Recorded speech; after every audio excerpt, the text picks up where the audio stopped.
ఆఖరిగా ప్రార్థన చేస్తున్నామండి. చాలా సంతోషంగా ఉందండి. ఇప్పటి వరకు మంచి ఆత్మానుసారమైన దేవుని మాటలు మనం విన్నాం. మరి గతించిన క్రిస్మస్ ఆ 2 రోజులు కూడా నేను మీతో కలిసి ఆత్మీయ ఆనందాన్ని నేను పొందలేకపోయానండి నిజంగా.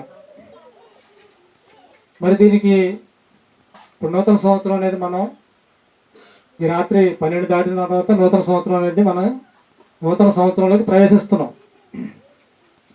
నూతన సంవత్సరంలో పాత బలహీనతలు తీసుకెళ్ళకూడదని చెప్పాడు ఇందాక. మరి నాకున్న వెసులుబాటును బట్టి ఇదే పరిస్థితి కొనసాగితే మరి నేను ఆ బలహీనతలో మరి నూతన సంవత్సరంలో తీసుకెళ్ళినట్టే కదా. కాబట్టి దీనికి నేను దేవుణ్ణి వదిలిపెట్టాలా, పనులు వదిలిపెట్టుకోవాలా, వ్యవసాయాన్ని కుదించుకోవాలా అని ఆలోచన చేసినట్లయితే పరలోకం వెళ్ళవలసింది దేవుని మార్గంలో ఉన్నాము. ఇది పరలోకానికి ఛాయగా ఉన్న పరలోకం. ఇటువంటి స్థానాన్ని వదిలిపెట్టుకోవడం చాలా దురదృష్టకరం. కాబట్టి నేను నేర్చుకోవాల్సింది ఏంటంటే ఈ సంవత్సరంలో కోల్పోయిన ఆత్మీయ సంబంధమైన ఆనందాన్ని భవిష్యత్ కాలంలో కోల్పోకూడదు. మీతో పాటు నాకు తెలిసినంత మట్టుకు పరీక్ష రాయాలని నేను కూడా అనుకున్నానండి. మీకు మళ్ళీ మార్కులు ఫస్ట్ మార్కులు సెకండ్ మార్కులు రాకపోయినా రాయాలని ఆశపడ్డాను. కానీ అక్కడ పరిస్థితిని చూస్తే నేను వెనకబడిపోతానండి. నలుగురిలో నవ్వుల పాలుగా ఉంటుంది వ్యవసాయం కూడా. అటువంటి పరిస్థితి రాకూడదని కొంత నేను దేవుని సన్నిధికి దూరం అయిపోయాను. నాకు చాలా బాధగా ఉంది. ఆ 2 రోజులు నేను భోజనానికి వస్తానికి కూడా నేను ఏదో బిడింగ్గా ఉన్నానండి. అటువంటి ఫీలింగ్ నాకు వచ్చేసింది. ఏంటి నలుగురితో కలిసి నా సంఘ బిడ్డలతో కలిసి నేను ఆనందంలో పాలు పంచుకోలేకపోయాను ఏంటి అని చాలా బాధ అనిపించింది. కానీ భవిష్యత్ కాలంలో అటువంటి పరిస్థితులు రాకుండా మరి కుదించుకోవాల్సిన పరిస్థితి నాకే దేవుడు వదిలేసాడండి. మరి మనం నూతన సంవత్సరంలోకి ప్రవేశిస్తున్నాము అంటే పాత బలహీనతలు, నాలో ఉన్న బలహీనతలు నేను తెలుసుకొని విడిచిపెట్టాలి. ఒక నూతనమైన జీవితం, మనం ఏదైతే దేవుడికి చేయాలనుకున్నది చేయలేకపోతున్నామో, దేవుడికి దగ్గరగా ఉండాలని ఉండలేకపోతున్నామో, వాటిని అన్నింటినీ కూడా మనం సరిచేసుకొని మళ్ళీ దేవుళ్ళో కొత్త సంవత్సరం అంటే మళ్ళీ కొత్తగా సూర్యుడు ఉదయించడం, కొత్తగా మరి కాలాలు మారటం అనేది ఏమి ఉండదండి. మన జీవితంలో ఒక కొత్తదనం అనేది తెచ్చుకోవాలి. దేవుడికి దగ్గరగా జీవించాలి. ఇప్పుడు ఎన్నో విలువైన మాటలు విన్నాం. మనం శరీర సంబంధంగా ఆరోగ్యంగా ఉండాలని కూడా తెలుసుకున్నాం. ఆత్మీయ పరంగా ఇంకా బలంగా ఎదగాలని కూడా మనం నేర్చుకున్నాం. మరి ఇటువంటి మాటలన్నీ కూడా మనం వింటున్న మనము కాళ్ళ దగ్గరికి వచ్చిన అవకాశాన్ని మనం పోగొట్టుకుంటే మనకన్నా దురదృష్టవంతులు ఎవరు కూడా ఉండరండి. బైబిల్లో ఎంత జ్ఞానాన్ని నేర్పించే పరిస్థితి నాకు తెలిసినట్టు మట్టుకు ఎక్కడా లేదండి. అటువంటి గొప్ప మంచి అవకాశం మనకి ఇచ్చాడు దేవుడు.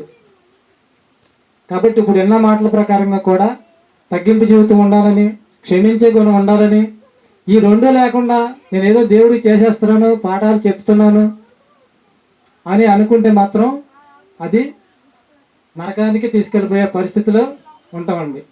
మరి అలాగే ఇప్పుడు యాకోబు గారు చాలాసార్లు నేనేమి చెప్పలేకపోతున్నాను, నేను మాటలు వింటున్నానే కానీ ఏమీ చేయలేకపోతున్నాను అనుకున్న సందర్భంలో అతనికి వచ్చిన మంచి తలంపు నాకు చాలా చాలా సంతోషం వేసిందండి. ఇదంతా ఇంత ఓపికగా కట్టాడు అంటే అతనికి ఇచ్చిన మరి దేవుడి మీద ఉన్న ప్రత్యేకమైన విశ్వాసం కానివ్వండి, పట్టుదల కానివ్వండి, దేవుడి పనిలో నేను కూడా నా వంతుగా చేయాలని అతనికి ఇచ్చిన తలంపు, అతనికి ఇచ్చిన కృపావరాన్ని బట్టి అతడు చేశాడు.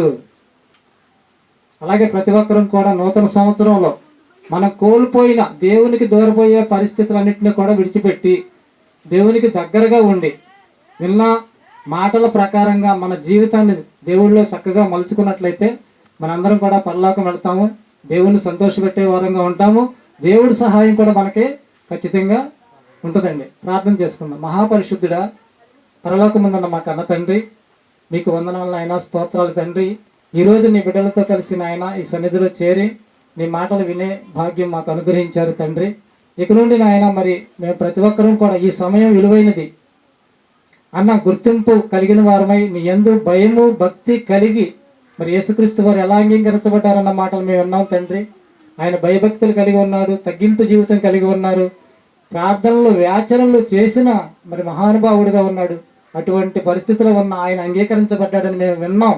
అటువంటి మనసు అటువంటి స్థితిలో మేము ఉండకపోతే మరి మేము కూడా మరి భయంకరమైన పరిస్థితి మా ముందు ఉన్నదని, ఆ పరిస్థితిని ఎరిగిన వారంగా తండ్రి మేమందరం కూడా భయము భక్తి కలిగి వాక్యాన్ని విన్న వాక్యాన్ని వాక్య ప్రకారంగా అనుసరించి బ్రతికి మేమందరం కూడా పరలోకం చేరాలనే గొప్ప ఆశతో ఉన్నాం కనుక తండ్రి అటువంటి ఆశలు నాయన మేము నెరవేర్చుకోగలగటానికి మీరు సహాయకులుగా ఉన్నారు. మేము కూడా తండ్రి ఈ మాటలకి లోబడి వాటి ప్రకారంగా నడుచుకోవటానికి మా మనస్సును నాయన మరి సరిచేసుకుని ముందుకు సాగే భాగ్యం మా అందరికీ దయచేయమని ఈ ప్రార్థన మీ కుమారుడు మా రక్షకుడు దేవుడై ఉన్న యేసుక్రీస్తు ప్రభుల వారి నామమున ఈ ప్రార్థన అడిగి వేడుకుంటున్నాము తండ్రి, ఆమేన్. మన తండ్రి అయిన దేవుని దయ, కుమారుడైన యేసుక్రీస్తు వారి కృప, పరిశుద్ధాత్మ దేవుని సహవాసము సదాకాలము మనందరికీ తోడుగా ఉండి నడిపించును గాక.